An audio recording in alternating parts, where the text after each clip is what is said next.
My name is Wes Furgason. I'm with the security department at the Utah Education Network.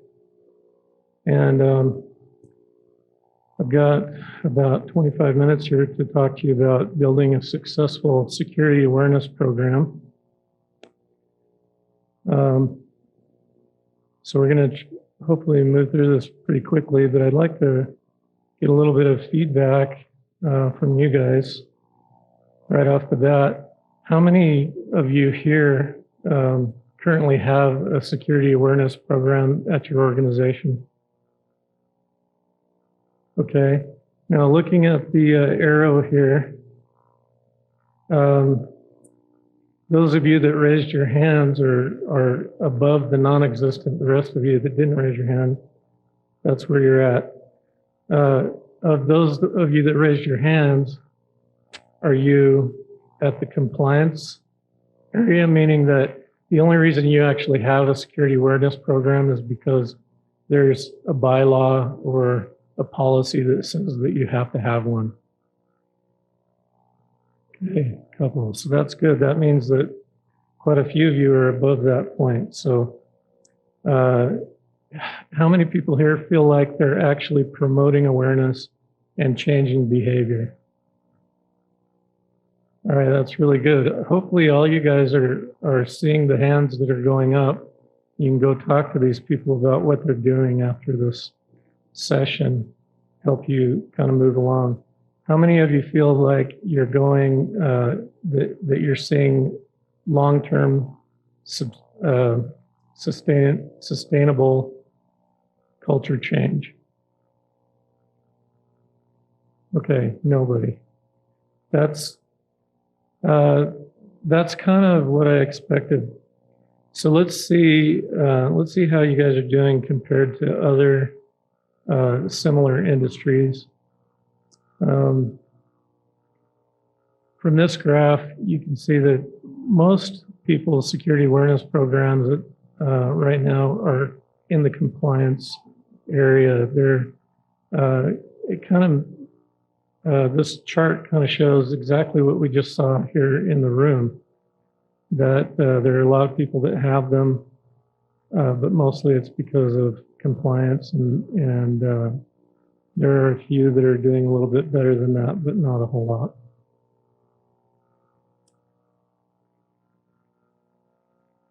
So why is security awareness so important? We kind of all know the reasons for this. If you work in the security industry, you know that phishing is a big problem, that just general awareness and lack of understanding by the people in your organization are causing, some security risk. Social engineering, just general mistakes, so on and so forth. So, but these top two, the phishing and the general lack of understanding, is probably the biggest problems that we have in the industry right now. So those are probably the places where we should be focusing a lot of our attention on in a security awareness program.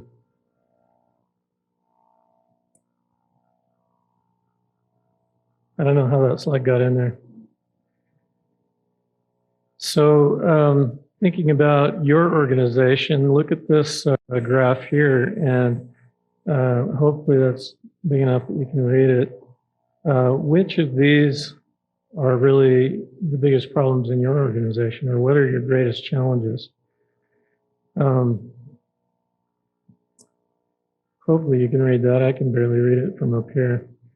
That top one says culture or interest issues, and then executive support, no budget, lack of time. Any of this sound familiar? I see a few nodding heads out there. So I think, honestly,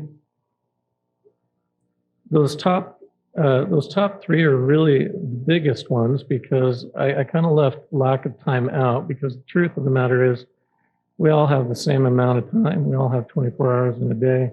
What we're talking about is dedicated time, time that we're actually allowed by our organizations to spend on a program like this. And that kind of loops back up to executive support. So really, we need to focus on these top three. This slide's maybe a little bit redundant, but one thing that I didn't talk about in the last slide there is access to soft skills.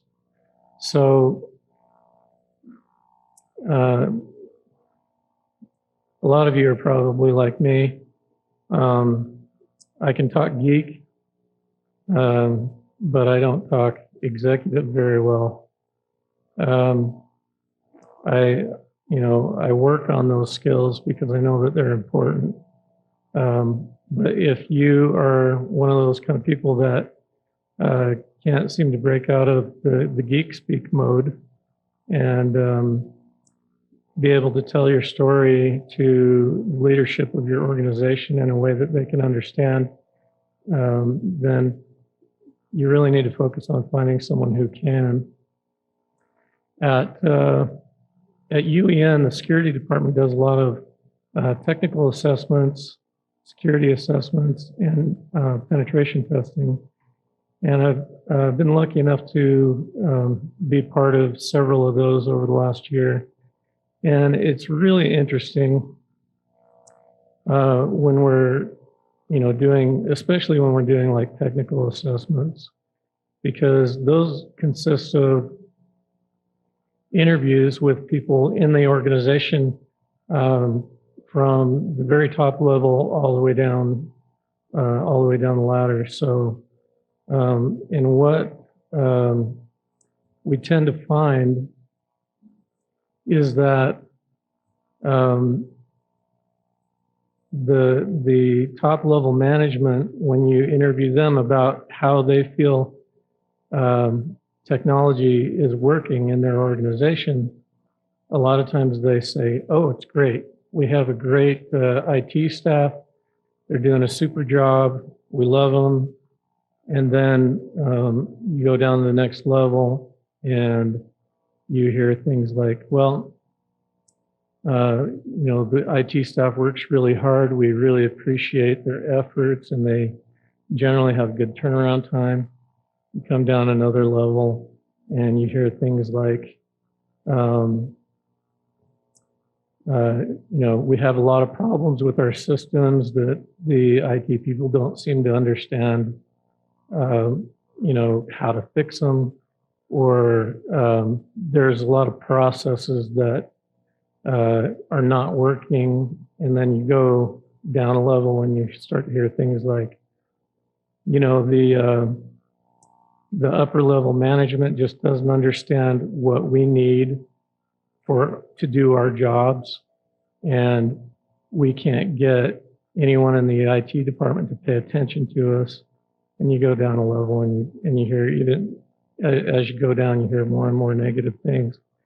And I think that this happens to an extent. We can cause that problem ourselves because, of course, we want to keep our bosses happy, right? And there's nothing wrong with that.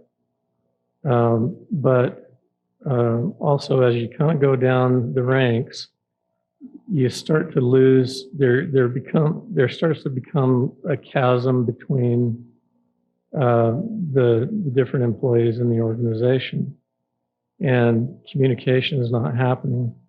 So it's really important that you have a person in the IT department or in your security department that can look at the needs of all the employees of the organization and look at the processes that they use and then find out where, you know, things are lacking, where things need to change, and then be able to communicate that to upper level management to get support and funding. And it's, that's a little bit wider, you know, what I'm talking about is maybe a little bit wider scope than just talking about a security awareness program, but it absolutely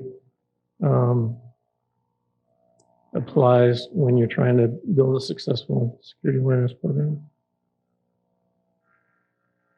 So to get support to do a security awareness program, there's a couple of things that you should do. Number one, you should go and ask for it. But when you ask for it, you have to make sure that it's presented in a way that it gets the message across correctly. So there's a couple of recommendations, and these slides are not available yet, but I'll make sure that Kelly gets them so that you guys can take a look at some of these URLs. There's a lot of great resources out there that you can use to help you build a presentation that you can go in and talk to your executive management about a security awareness program and actually get the message across. But in all of the things that I've read,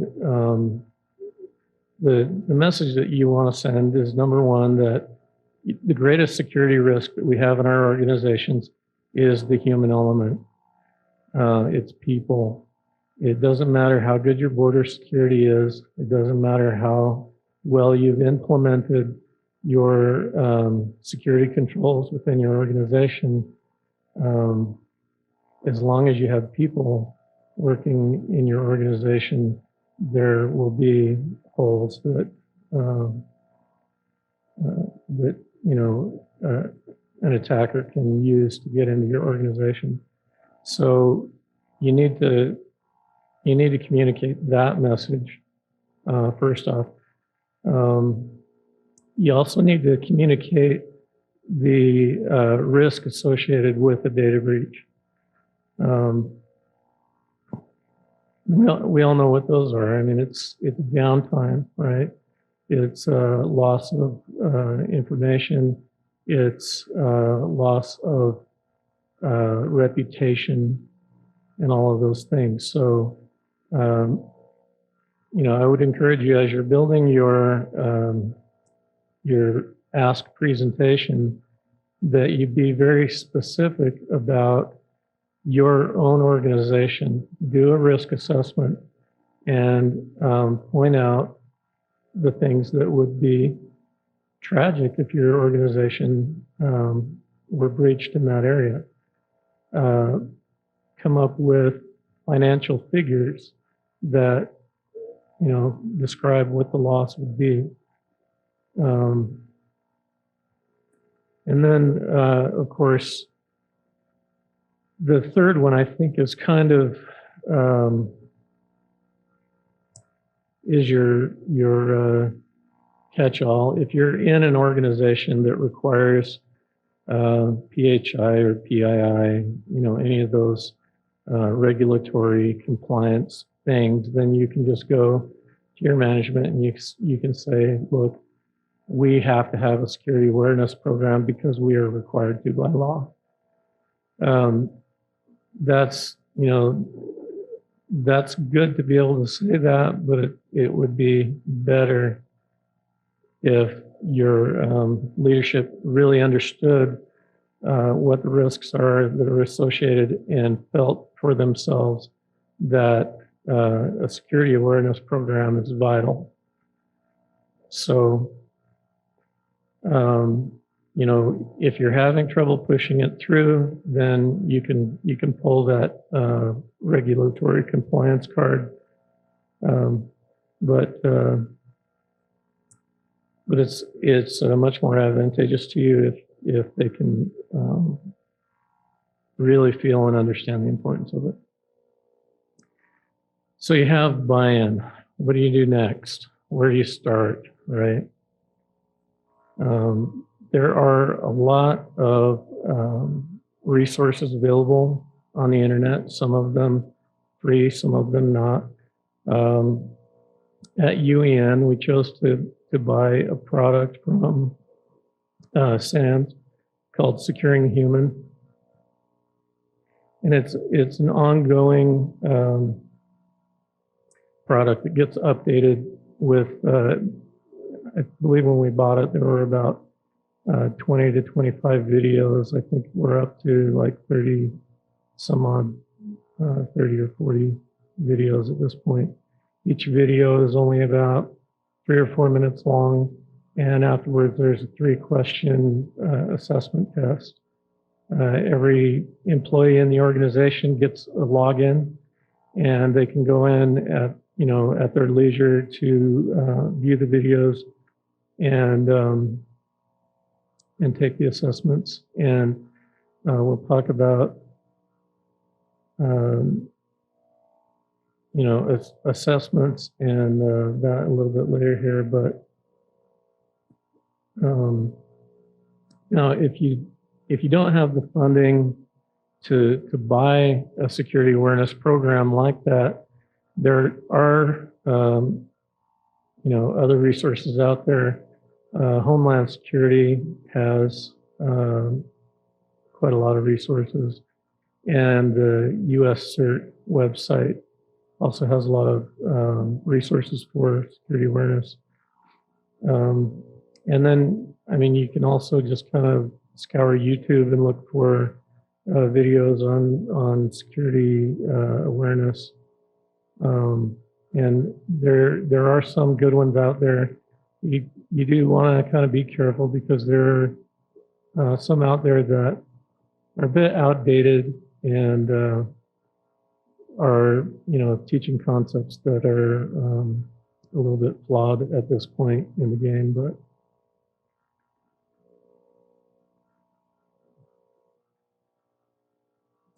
okay, so measuring results. It's really important that part of your security awareness program is to measure what impact the program is having on your organization. So how well are you reaching your user base? You want to try to use metrics that are easy to evaluate and that are low cost, and that you can replicate across all parts of your organization, so that you're making valid comparisons. You also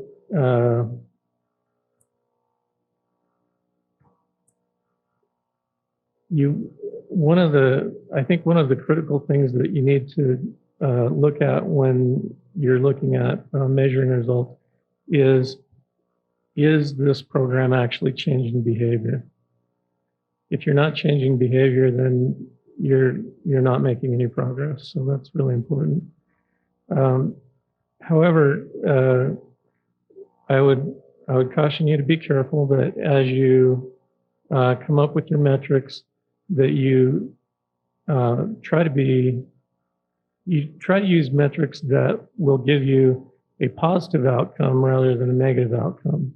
Okay, you want to look at how many people in your organization are succeeding, and tell a story that will have people in the organization feeling good about the progress that they're making. Not metrics that will say, you guys are failing. That's not going to work for anybody. So we know it's important. We understand our challenges. We obtained support. We planned our program. We presented great content. We measured our progress, and we found out that it isn't working. This happens all the time with security awareness programs. Why do you think that is? Anybody want to venture a guess? You folks that raised your hand that said you have a security awareness program, how many of you, I know a lot of you raised your hand and said you felt like you were, changing behavior and raising awareness. There were a few of you that didn't. So those of you that didn't, why didn't you?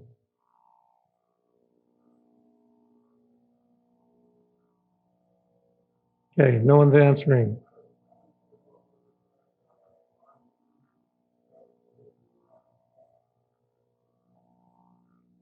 Users in the community don't see the benefit. Okay.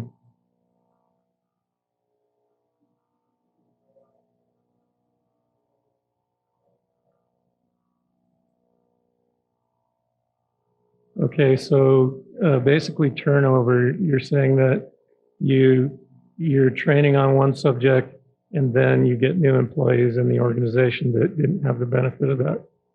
So that's a good point. That means that we don't need to, that we should build our security awareness program to be continual and looping.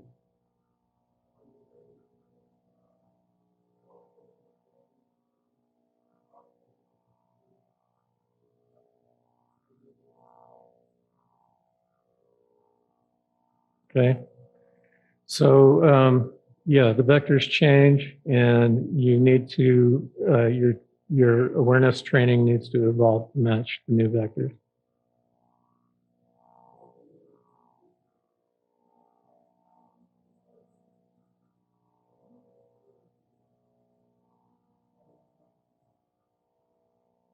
And they just don't do it. Okay. You can train them as much as you want, and they still don't do it. All right, that's a good segue. Let's move on. Anybody familiar with the fog behavior model? What the fog behavior model says is that where there is a high motivation to change, and where it is easy to change, that's where you'll see the most change. If the motivation is low and it's very hard to do, that's where you see the least change. It seems pretty obvious, like we hardly need a model to understand that, but that's what the model says. And I think it is important that we acknowledge that. So where do most people spend? I'm going to kind of bust through this. I wanted to ask some more questions, but I'm running out of time. So we can, using what we understand from this model, we can ascertain that if we make things easy to do and try to motivate people a lot, then we might see more change. Okay. So who's responsible for this? So have you ever been sitting in a meeting and an executive walks in and says, I want to know who's responsible for this? Anybody ever? Yeah, a few of you. Have you ever been sitting in a meeting and had an executive walk in and start talking about a successful project and then say at the end, and I'd like you all to know the people who are responsible for this are, and give credit for the success of that product or that program. So it happens both ways. The thing that I'm getting at here is that to create a culture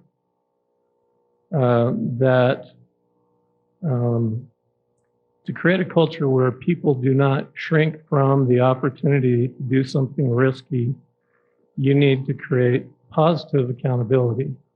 Okay. If you create negative accountability, that's who's responsible for this? I need to know who to fire, right? That's the negative accountability. If you build a culture like that, then people will not take chances. They'll not take risks, and they'll always be looking for an scapegoat. So what I thought this quote was fantastic. It says, if everyone in your organization continues to think and act in the same manner as they do today, can you expect to achieve the results that you need to achieve? And that's what this guy here is just saying, is we need to, if we're going to have a positive impact, we need to realize that people have a belief system. They believe a certain way.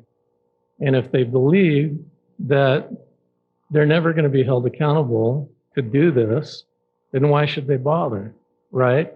Or they're never going to be given due credit for the hard work that they invest, then why should they, right? And these beliefs that they have are based on actual experiences that they've had. So how do we change beliefs? A lot of times we focus on the actions and the results. We go in and we say, okay, this is what you're doing. This is what I want you to do, because if you do it this way, then we'll have this result.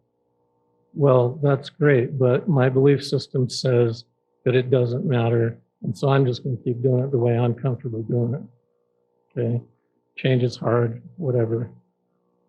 So if we want to have a successful security awareness program, what we need to do is we need to create new experiences for the people who are participating in that program.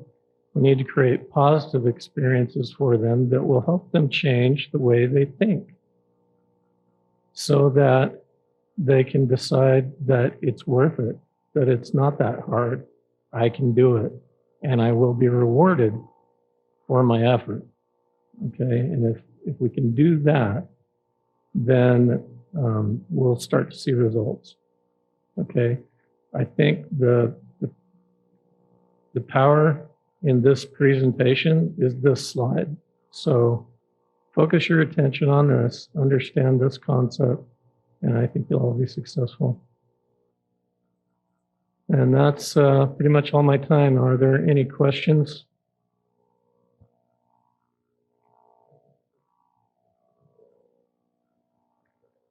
I was hoping no one would ask that question. So you're talking about this one right here. Unfortunately, we're sitting pretty much at compliance right now.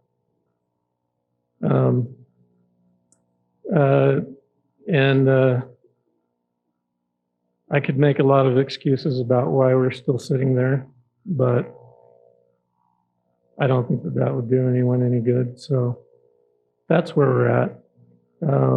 And I think, just like I said, I think it's a common thread that runs through most organizations that we do need to change the culture.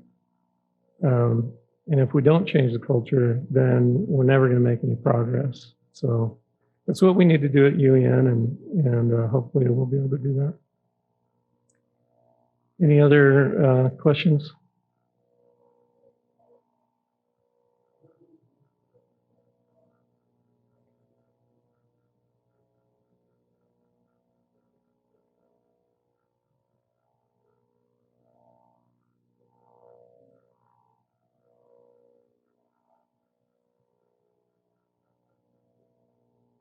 Yeah, so there are metrics, and I would just say, kind of scour the web, do some Google searches, try to find some examples, and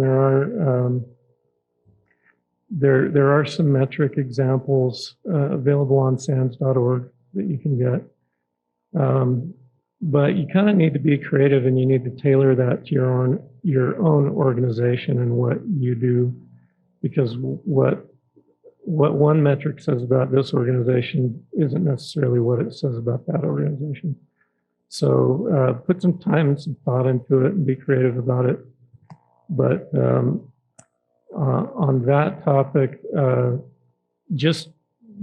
think the most important thing overall is that you make sure that the metrics that you use will tell a positive story.